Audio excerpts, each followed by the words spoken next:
Assalamualaikum warahmatullahi wabarakatuh. Kami dari kelompok 14 di sini akan mempresentasikan mengenai manajemen risiko.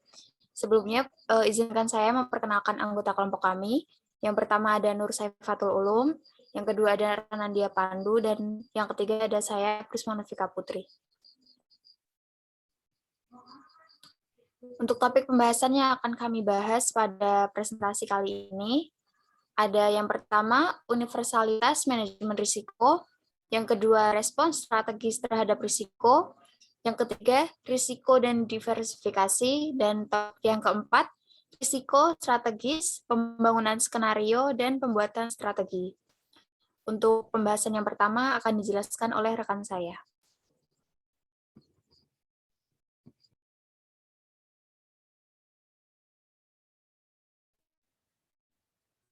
Selanjutnya ada universalitas manajemen risiko. Manajemen risiko menjadi bagian penting dari pembuatan strategi karena setiap keputusan kinerja terdapat ketidakpastian yang menjadi risiko.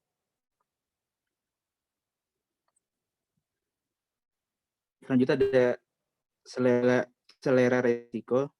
4 elemen utama yang menentukan selera risiko, yaitu kesehatan ekonomi perusahaan. Perusahaan yang beroperasi di lingkungan yang strategis dengan pendanaan dan pendapatan yang pasti akan mampu menghadapi risiko. Kedua ada kepribadian dan motivasi ahli strategi. Kepribadian dominan pada pemimpin dan masukan serta dukungan bagi perusahaan dalam kesediaan menerima proyek berisiko. Yang ketiga ada budaya perusahaan. Budaya perusahaan dapat mendorong atau mencegah pengambilan risiko. Selanjutnya ada interaksi politik para pengambil keputusan. Pengambil proyek berisiko memerlukan penyelarasan dari para pemangku kepentingan dan integrasi semua area fungsional.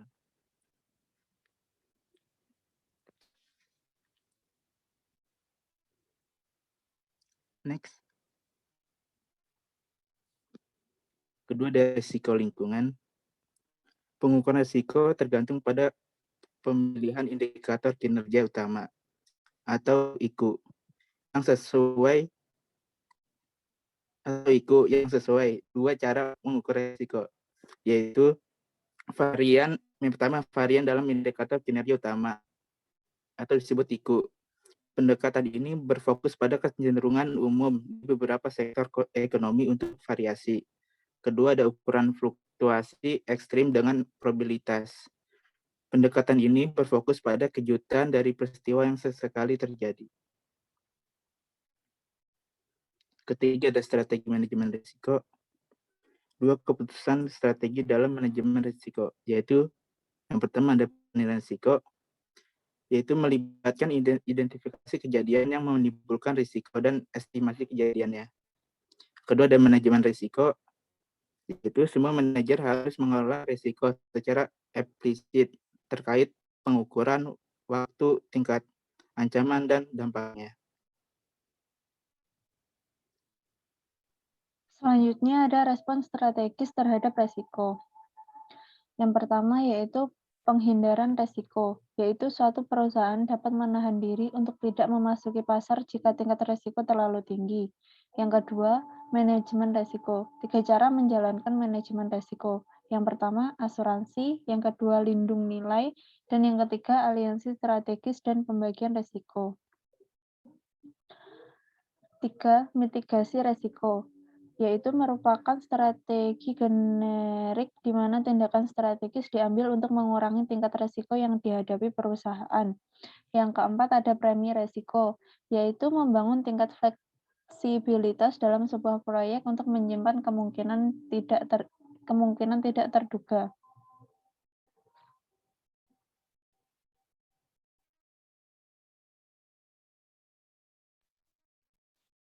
Selanjutnya ada risiko dan diversifikasi.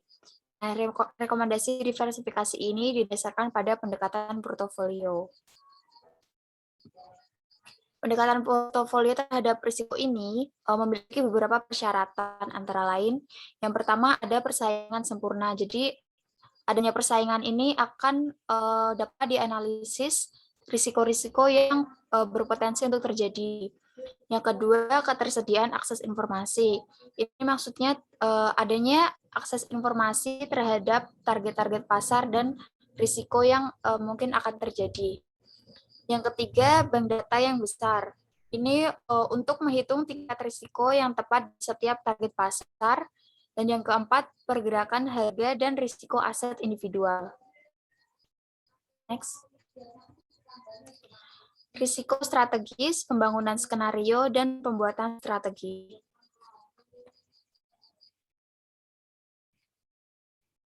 Yang pertama, mengintegrasikan pengendalian risiko dalam pembuatan strategi.